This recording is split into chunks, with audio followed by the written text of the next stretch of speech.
안녕하십니까. 이번 시간은 주역의 기초 2의 제5강이 되겠습니다.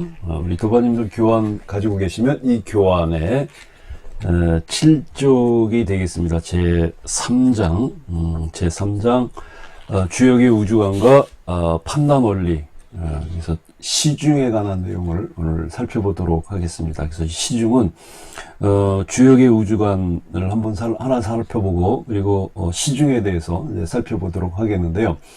이 우주관, 세계관이죠. 이 세계관이라는 거는 이제 특정한 지역에서 공통적으로 어떤 문화를 공유하고 있거나 또는 어떤 역사적 배경을 같이 하는 이런 인류 집단들은 같은 세계관을 가지고 있죠. 그래서 예를 들어서 한국 사람이다 그러면 한국 사람들이 가지고 있는 이 공통의 세계관이 있습니다. 그리고 이 동아시아, 중국, 일본, 한국 사람들이 가지고 있는 또 공통의 세계관이 있고요. 그래서 이 세계관이라고 하는 것은 이제 세상을 바라보는 관점이고, 그 관점을 통해서 사물을 파악하고 인식하고 그것을 나타내는 그런 사유 방식의 이제 가치 체계가 주역의 세계관이 되겠습니다. 그래서 주역의 세계관, 여러분들에게 보시면 이제 주역의 세계관은 이제 이제 기본적으로 우주나 또는 이제 그 자연계를 전체적으로 이렇게 바라보고 거기서 얻은 사람들의 경험이 하나로 뭉쳐진 거죠. 총체적인 어떤 산물인데, 그 우주라고 하는 그 존재, 우주라는 큰 대상은 계속 연속되어 있잖아요.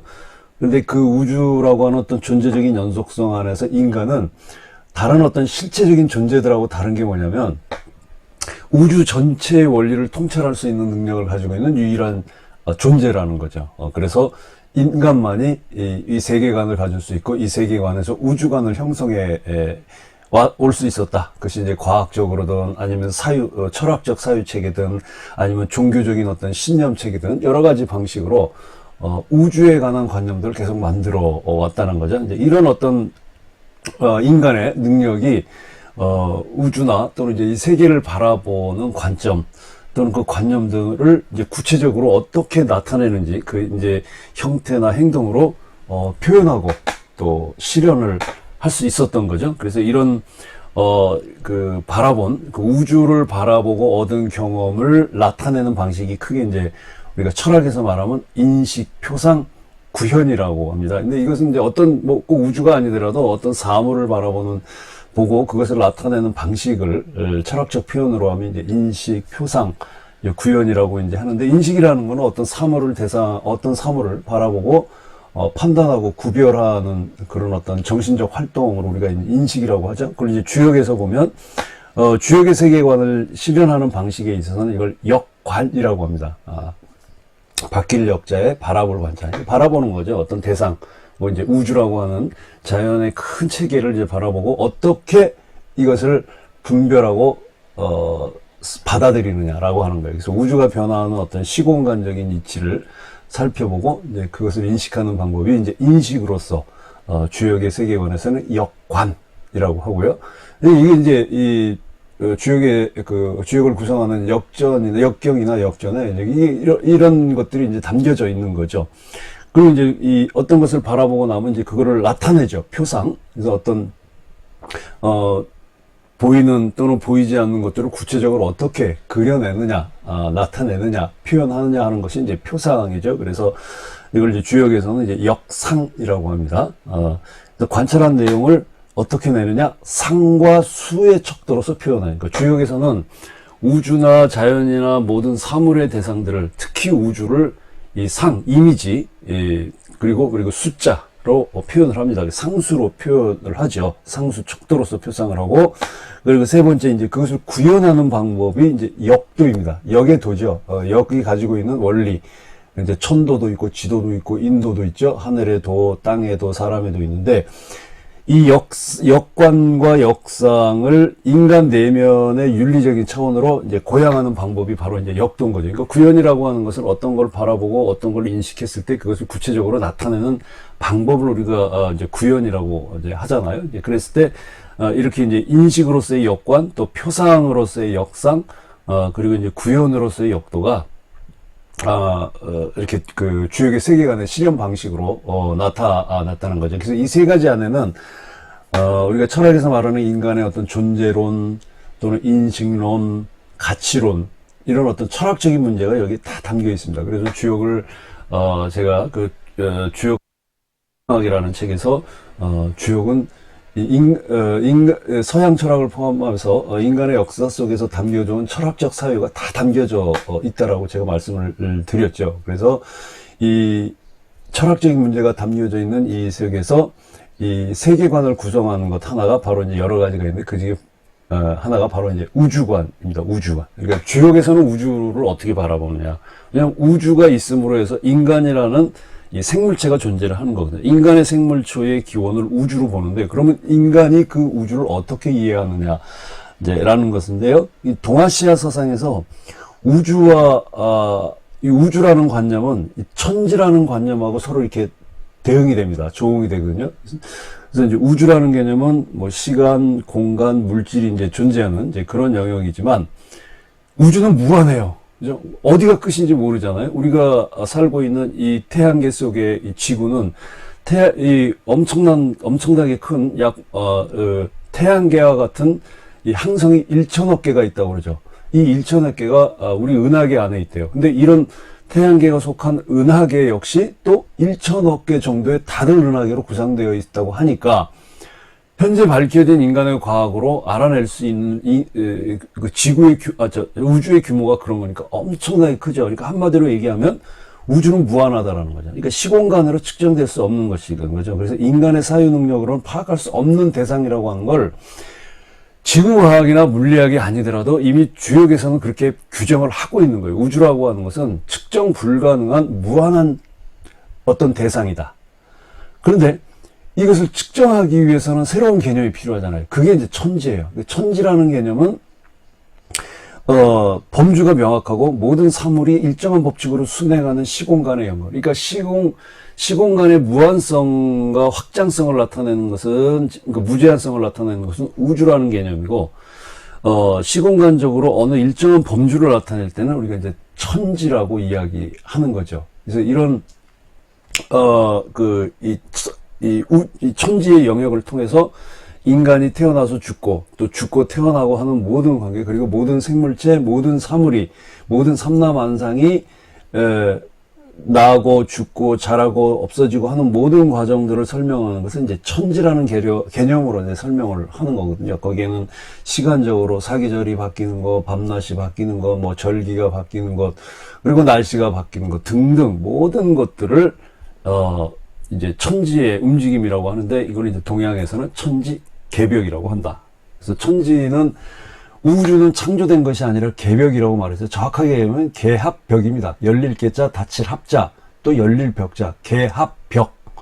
근데 이제 한 번 열렸어요. 개 열렸죠? 그럼 또 닫히죠? 합이야. 닫힐 합. 그럼 또 열려. 벽이에요. 이 개합벽이 계속 반복되는 과정이 바로 천지개벽이라는 거. 우주가 열리고 닫히는 이런 변화와 생성의 과정을 나타내는 게 바로 이 천지개벽의 과정이다라고 말씀드릴 수 있겠습니다. 여기서 이제 건괴하고 곤괴 8괴 중에서 8개 괴 8개 중에서 건괴하고 이 곤괴가 나타내는 이미지죠. 이미지는 건괴는 하늘이에요. 천이고 곤괴는 땅입니다. 그래서 이 천지는 곧 자연을 나타내죠. 그래서 이 건괴는 구체적으로 얘기하면은 한 땅하고는 이제 하늘과 땅, 천과 지는 이제 상대적 개념이지만 이 건이 나타내는 것은 사실상 모든 삼라만상을 다 포함하고 있다. 그래서 뭐 지면 위의 하늘, 뭐 지구의 대기층, 우주 공간, 뭐 해, 달, 별, 바람, 천둥, 뭐 바람, 비 이런 모든 것을 다 이제 포함하는 이제 개념이 되겠죠. 여기 이제 땅은 이 생물체와 사물이 존재하는 이 자연을 이야기를 하죠. 그래서 땅은 하늘과 짝이 될 수밖에 없죠. 그러니까 하늘과 땅은 서로 상대적이지만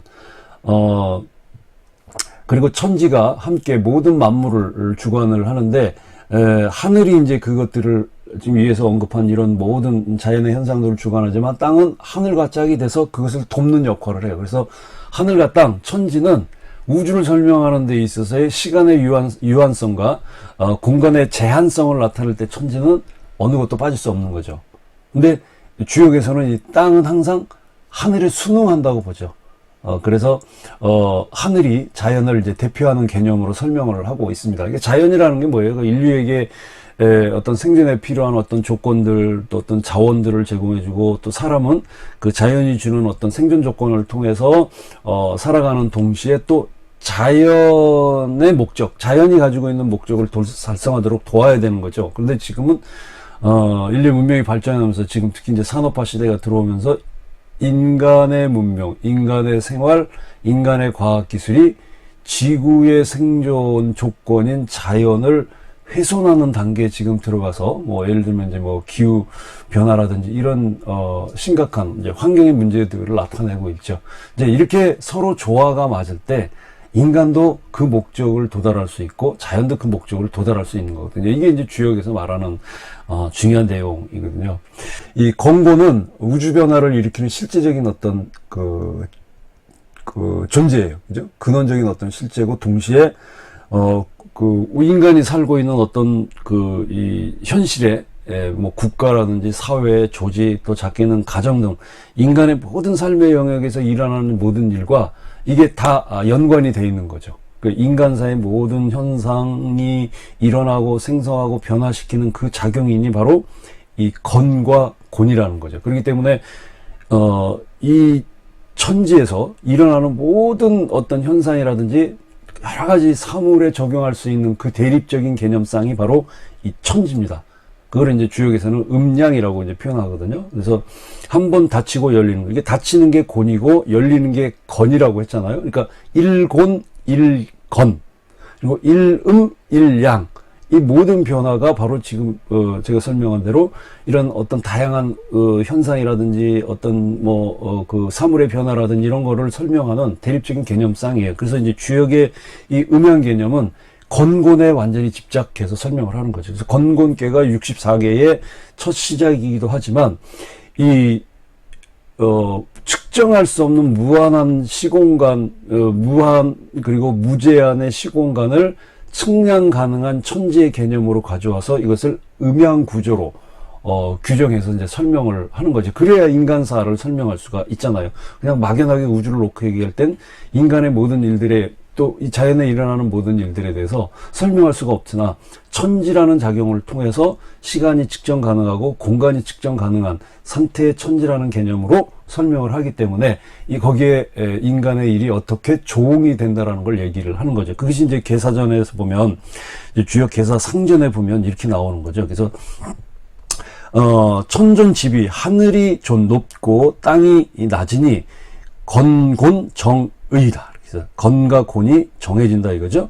그래서 비고의 진이니까 이게 낮은 것과 낮을 비자고 높을 것. 그러니까 땅은 낮고 하늘은 높잖아요. 그래서 비고의 진, 낮은 것과 높은 것이 진 나란히 배열이 되니 귀천위의다. 그래서 귀천이 정해진다. 그리고 여기서 말하는 귀천이라는 건 우리가 생각하는 계급적인 의미에서 귀천 의미를 얘기하는 건 아닙니다. 하늘과 땅은 자연을 구성하는 데서 굉장히 다 중요한 그 대립적 개념이지만 굉장히 또 상부적인 존재로 우리가 그 주역에서는 이해를 하고 있거든요. 그래서 동정유상, 움직임과 정, 고요함은 항상 일정함이 있으니 강유단의다. 강, 굳셈과 유, 부드러운 것이 결단된다. 즉 정해진다. 그러니까 동이 되면, 움직이면 굳셈이 나오는 거고, 고요하면, 정이 되면 부드러움이 나타나는 거죠. 이런 어떤 것을 통해서 이 하늘과 땅, 그리고 건과 곤이 어떻게 인간의 만물, 인간의 모든 만사를 설명하는지, 그리고 또 자연의 변화를 설명하는지를 알 수 있는 거죠. 이 계사전에 나타난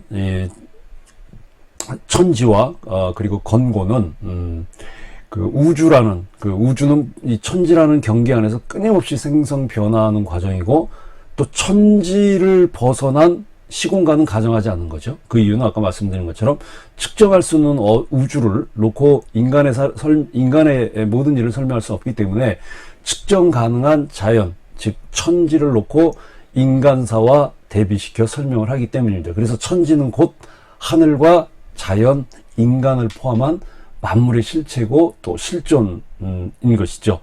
자, 그렇다면 주역에서 말하는 우주는 무엇이고 천지는 무엇이고 자연은 무엇일까? 이걸로 알면 이제 주역의 우주관을 이해할 수 있겠죠. 우주는 세계의 실제를 포괄하는 시공간의 총칭을 얘기합니다. 이제 여기서의 시공간이라고 하는 건 시간은 무궁하고 공간은 무한하다라고 하는 거죠. 그러니까 무궁하다라고 하는 것은 이 사계절의 변화, 또 사계절이 없는 지역도 있겠지만 이게 무궁한 사실을 그 제한이 없는 거고, 그리고 공간에 있어서도 동서남북이라 그다음에 위아래라고 하는 정해지지 않은 공간을 이야기하는 거죠. 그래서 시간의 무궁성과 공간의 무한성을 이제 특징으로 하는 게 우주고, 이제 천지는 우주의 시공간의 일부분으로서 삼라만상이 존재하는 틀이죠. 그래서 이제 시간의 제한성, 제자가 빠졌는데 제한성과 공간의 한계성을 지닌 세계를 말하는 거죠. 그래서 이 천지의 틀, 천지의 특징은 뭘로 설명한다? 개벽이라고 말한다 그랬죠. 열릴 개자, 열릴 벽자. 정확하게 하면 개합벽입니다. 한 번 열렸다가 닫혔다가 또 열리는. 그래서 이 개합벽은 혼돈의 상태에서 모든 삼라만상이 펼쳐지는 방식이에요. 그러니까 이 천지 개벽은, 개합벽은 계속 일어나는 거예요. 닫혔다가 열렸다가 닫혔다가 열렸다가. 그래서 삼라만상이 계속 움직이는데 바로 그것이 자연인 거죠. 이 삼라만상이 활동하는 생태적인 현상을 우리는 자연이라고 얘기하지만 그 원리는 천지개벽이라는 원리를 통해서 움직이고 있는 거죠. 그래서 종합해 보면 주역의 우주관은, 이제 주역에서 말하고 있는 이 우주는 자연과학의 그냥 객관적인 대상을 넘어서서 인간이 가지고 있는 어떤 성질이죠. 성품과, 그리고 인간 사회가 어떻게 돌아가야 되는지에 대한 그 원리, 그 도리, 그러니까 하늘의 운행과 함께 어우러지는 생명의 세계라고 하는 거예요. 그러니까 이 천지라고, 우주라고 하는 것은 단순히 뭐 과학으로 발표고 어디에 별이 있고 뭐 항성이 있고 뭐 은하계가 뭐 이것이 중요한 게 아니라, 주역에서 말하는 우주는 지금 이 천지, 땅에서 살고 하늘을 바라보며 살아가면서 시간의 변화를 느끼고 계절의 변화를 느끼고 그 속에서 태어나서 죽고 태어나는 이 모든 인간과 생물체의 삼라 변상의 원리를 설명하는 근원이 바로 주역의 우주고, 그것을 우주관으로 설명을 한다는 얘기죠. 그래서 결국 생명에 대한 모든 근원에 대한 설명을 이 우주를 통해서 설명을 하고 있습니다. 그래서 이 주역은 특히 이제 시중은 이 변통과 불가분의 관계를 가지고 있죠. 그래서 계사전에 보면요, 변통이라고 하는 것은 취시자야라고 써 있습니다. 여기 계사하전에 보면 이런 말이 있어요. 변통이라는 거는, 취는 이제 무엇을 취한다는 의미도 있고 따른다는 의미도 있고 또 나아간다는 의미도 있거든요. 그래서 어쨌든 변통이라고 하는 것은 때를 따라가는 거다라는 것이죠. 이렇게 딱 한마디로. 그러니까 변통은 제가 지난 강의 때 어떤 우주 변화의 원리를 이해하고 파악하고 받아들이는, 그리고 그것을 자기 삶의 하나의 변화로서 나타내는, 그래서 인식과 표상과 구현이라고 하는 우주역의 세계관을 나타내는 게 바로 변통이라고 그랬죠. 그래서 이 변통은 시간의 변화와 굉장히 밀접한 관계가 있는데, 이 시간의 변화를 바로 시중이라고 이야기를 하는 거죠. 그래서 이 주역에서는 이 시간의 변화와 관련해서 뭐 시중, 그리고 시의, 그 시간의 의미, 그 다음에 시용, 시간을 사용하는 것, 그 다음에 수시, 때를 따르는 것, 따를 숫자 개념을 사용해서 이야기를 하는데, 그 중에서도 이제 시중, 그때에 맞느냐, 이 시중을 굉장히 중요한 의미를 가지고 있어요. 그러니까 그때 어떤 때가 가지고 있는 의미가 뭐냐, 또는 그때를 어떻게 활동할 거냐, 또 그때를 따를 거냐, 어떻게 할 거냐도 중요하지만, 그때에 맞느냐, 즉 적시적합하냐라고 하는 이 시중의 개념을 더 중요하게 생각하는 거죠. 그래서 이 변통의 원리는 어떤 특정한 상황이나 사건이 딱 발생을 했을 때 어떻게 해야 할 것이냐라는 문제가 반드시 수반되는 거거든요. 그럼 어떻게 할 것이냐라는 것은 결국 이 일이 어떻게 진행될 것이냐라고 하는 예측과, 또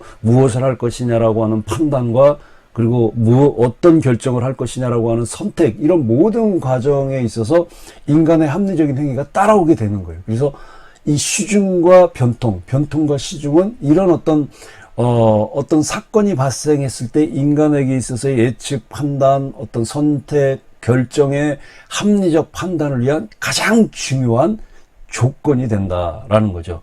그런 게 굉장히 많아요.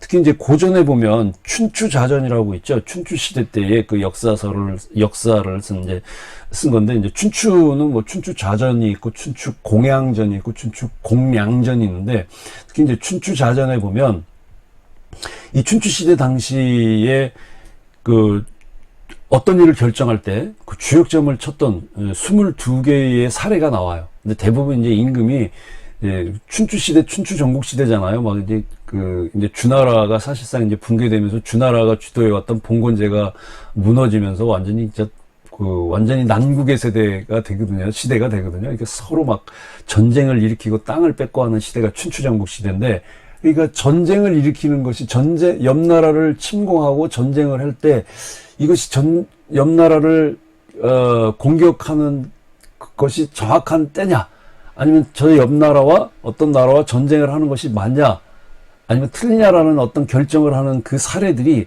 이 춘추자전의 22개의 사례를 통해서 나오는 거거든요. 이제 이게 뭐냐, 어떤 특정이나 사건에 따라서 어떤 흐름의 추이를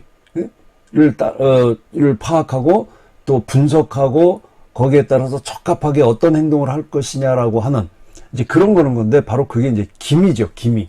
이게 지금 우리가 옆 나라를 공격할 수 있을 만큼의 국력이 강한가, 뭐 이런 것들, 지금이 전쟁을 할 수 있는 때인가, 백성들이 전쟁을 일으키면 군사로 나올 수 있을 것이냐, 뭐 이런 것들이 중요한 거예요. 한마디로 얘기하면 바로 이게 이제 시중이라는 얘기죠. 그래서 주역에서 이 시공간의 변화는 보시는 것처럼 늘 보여드리지만 이 괴를 이루는 효로 나타납니다. 이게 교우 있으면 이제 제일 아래에 있는 초유서부터 가장 위에 있는 이제 상효인데, 이 초유에서부터 상효, 이 괴를 이루는 효로 이게 드러나는 거예요. 이 6개의 효가 주역점을 뽑았을 때 그때가 그 당시에 무언가를 하려고 하는 상황에서 어떤 때인지를 정확하게 나타내는 거거든요. 그러니까 초유는 이제 처음에 시작하는 때고, 상효, 가장 위에 있는 상효는 시간의 끝이면서 또 공간적으로 확장되는 시기거든요. 그리고 각 효마다 그 시기의 적정성, 이게 적시적합한 것이냐라고 하는 것을 나타내주는 이제 일종의 점괘이기도 하는 거죠.